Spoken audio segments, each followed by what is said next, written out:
So I thought I was going to have a regular mic by Thursday, at least by today. It hasn't arrived yet.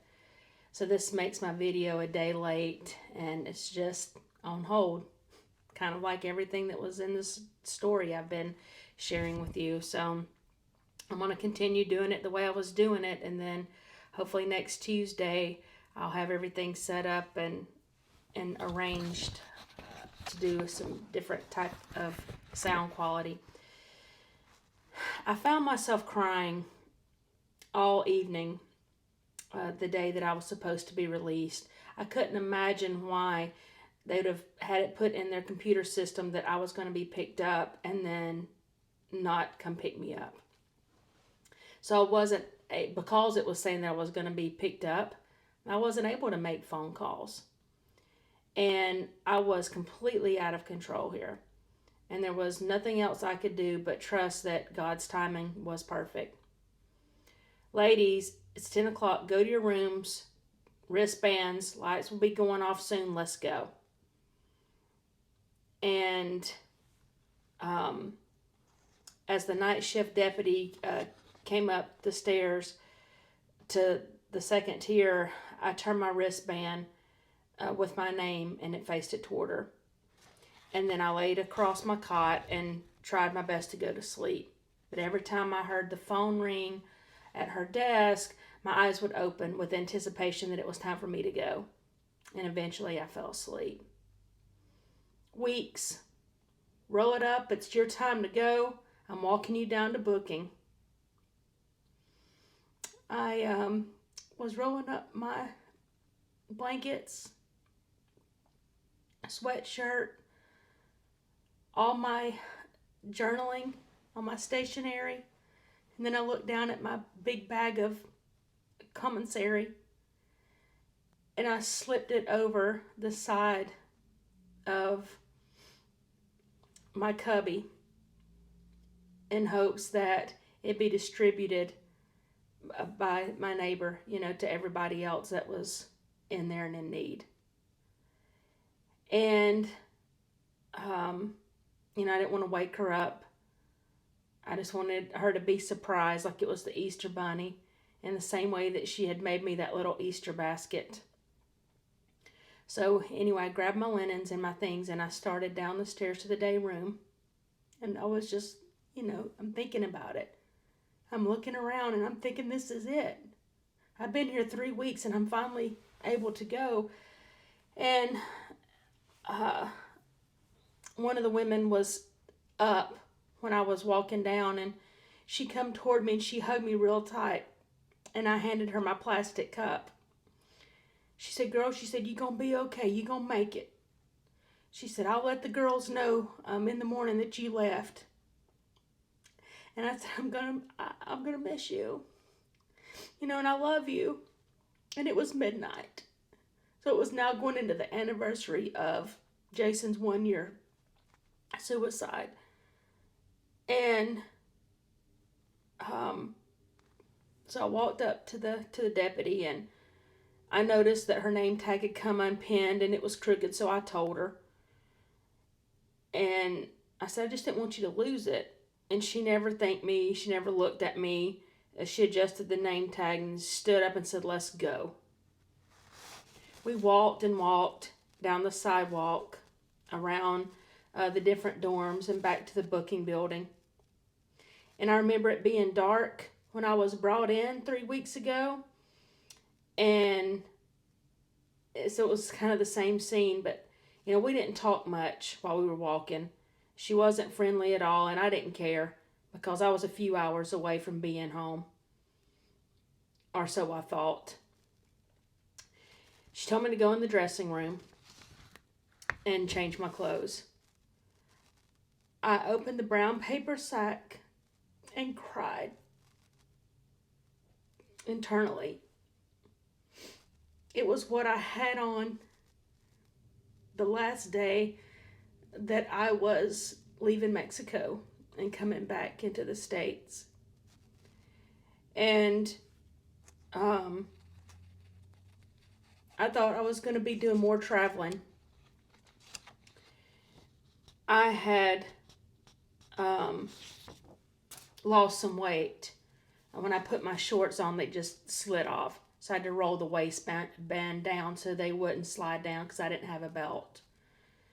I followed her to the booking area, and she pointed to where I needed to sit down and wait for some service to pick me up. I sat down and I watched some trustees scrubbing all the green chairs with bleach. They were trying to kill off this COVID-19. And I looked around at that room where I sat 3 weeks ago, and thinking that I was told I'd only be there a couple of days. And it felt like months. And I watched the girls. They were in protective clothing and gloves, and it was really unknown about what this virus was about other than what we had been able to read in that newspaper. So I hear weeks, and I stood up and I faced the woman behind the glass window that was in booking. And I said, yes. She said, the transport's here to pick you up, bring your things, and walk over to the door and wait for it to open. So when I gathered up my things were this packet of all the stationery that I had journaled on for over 3 weeks. The emails that had been sent by my sister and a couple of friends. And so this is it. This is the original copies right here that I had kept with me the whole time. And I had those, and I had this Bible that I was given by the chaplain's office the first week I was there. And the papers were in a folder that the woman had made me in exchange for a bag of chips. And so I had those in the folder, and I walked, the steel door open, and I saw 2 black men, and they were transporters, and they were standing there with cuffs in their hands. And the one behind the glass handed them my property, which was my wallet, and it was this same wallet. It was sunglasses and my passport. I looked down thinking how it wouldn't be much longer and I would have those things back. Oh, and my phone. They took my folder and they just began going through everything that I had brought in that lobby. And I just felt like Tom Hanks in Castaway when he lost Wilson. I mean, that was the feeling that was coming up, because these journals and papers had been my life for 3.5 weeks. And it was my feelings, it was how I'd been violated, it was everything that has made this story. And there I was with somebody in front of me threatening to throw those things away. I mean, he basically looked at me and he said, well, I don't know if you can take these with you. And he took the journaling, the emails out of the folder, and he threw the folder in the trash. I mean, why? You know, why would you throw that in the trash? And then not the stuff I'd written on. It was just, I can do this. And he said, you sure do got a lot of emails. And internally, I was like, fuck you, douchebag. That's my private business. And, you know, I really just wanted to scream in his face. But then what? You know, more charges. I was getting ready to leave. So he was about 5'5". He had short beard, mustache. The pants were tucked in his pants were like tucked in the top of his boots. And he never smiled. And all my things were being thrown in a clear plastic bag. I said, officer, please don't throw away my Bible. I said, I want to keep my Bible. He said, well, it depends on if they're going to have room in there or not. And I thought, well, this is going to be a real asshole to turn around and throw this Bible in the trash. And his partner was about 5'5". He was short, about my height, and short hair, smooth face. And he wasn't friendly either. And he said, put your hands in front of you. And so he cuffed my wrists together. And then he squatted down and he shackled my ankles. I had on no-show socks. And the chains and the cuffs were so heavy that they began cutting into my ankle area. He said, you going to follow me outside? He said, and you're going to get in that van. And we were walking out to the Sallyport, and there was this Ford transport van. It was new.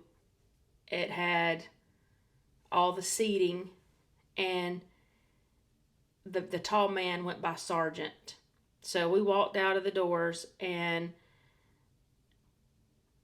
I thought this initially looked like the van that I was transported from the Mexico border to this same jail that I was brought in. Anyway, so when Sergeant opened the door, there was nobody else inside this van. He crammed my things into this black container that had a yellow lid, and he motioned for me to take a seat on the front row. And, I was like, officer, where are we going to? And by this time, they were in the front seat, so it was dark. I was cuffed at the wrist. I was cuffed at the ankles. And there in front, he starts the van, and his partner turns back and he said, have you been coughing or running a fever? And he had a mask. And I said, no. He said, so you don't need to wear this mask? And I said, no. And so if you can imagine the emotions that were coming across me. All this unknown. And at that moment, I realized that I actually was safer in that jail. As screwed up as that sounds right now. I asked them, where are we going? What's going on? Because I still thought that I was going to the airport and then I was going to get on a plane with, some sort of officer, and they were going to turn me over to another officer in Georgia. I mean, I nobody could tell me how I was going to be transported. And he just turned around. He said, you're with us for the long haul. He said, so just sit back, shut up. He said, we're headed to L.A. I said, L.A.? Why are we going to L.A.? I mean, we were near San Diego, and now we were going to have to go, a couple hours north in California. And he said, we've got to pick up some others. I looked out the window, and I said, well, this is hard for me. This is the 1-year anniversary that I lost my brother to suicide. And no other words were exchanged. I put my face up against this window. You couldn't lay down. And I started holding in a lot of fear. As that van pulled out of that Sallyport, we drove away from the place that I had thought I would be at for 2 days, and that it had turned into over 3 weeks. And I wanted to sleep as much as possible, but it wasn't happening. It took a couple of hours before we got to LA, and then we put into another jail, Sallyport, and the sergeant pulled out a folder and he handed it to his partner, and he said, "Here," he said, "you were in training." He said, "Go in there and pick this fool up while I wait out here." And so it was me, cuffed at the wrist and the ankles, alone in the dark with a man of power. And my heart was racing, my hands were sweaty, I was scared to death about crying or saying, "Somebody help me," or "Where are we going?" or "Get me out of here." No way. And about 15 minutes later, the sergeant walked up to the van with the man shackled the same way I was. And he opened up the door and he said, "Get in." And he was stuffing this guy's belongings in the container the same way he did mine. And the guy standing there said, "Hey," he said, "I'm supposed to have a jacket." He said, "It's my jacket." He said, "I've had it for so many years." He said, "They threw it away." And I could tell this guy was wanting to cry just as bad as I was. But he wasn't getting one bit of sympathy from them. It was useless to try to explain. And he said, "I don't know what to tell you, man." He said, "Get up there in the van." He said, "And get to the back 2 rows somewhere." And he sat down in the row right behind me. And I turned around and I looked at him and I said, "Hey," I said, "What's your name?" He said, "Jason." "You?" I said, "I'm Britt." I said, "I had a brother named Jason," and I said, "He died a year ago today from suicide." And I thought, was this a sign from Jason? Was this another synchronicity? He said, "Oh," he said, "I had a brother." He said, "He died in a car wreck suddenly." He said, "I never got over the last time we talked." He said, "Because we had gotten in a fight." He said, "I never got to tell him I was sorry." Jason was tall and he had dirty blonde hair and he couldn't give me direct eye contact. And I turned back around in my seat and I thought about the conversation that me and my brother Jason had had before he died. And I was able to hear him say, "Britt, thanks for letting me vent. I love you so much." And I can't imagine if we had not been speaking or had been in an argument. I turned back around and asked him what he had gotten arrested for, and he said it was his 3rd DUI. And he was in Minnesota, and when the DUIs happened and the warrant was issued, so they arrested him in California. And the way it works, if you don't know, if you have a warrant in one state and you're in another state and you get arrested or picked up or noticed, you're automatically a flight risk, just like I was. The only thing is I was a felon fugitive because I was actually in another country. So this is why these transport services are hired to pick inmates up. Supposedly they can get them from one state to where they're arrested and housed to the other state and county to where the warrant was originally issued.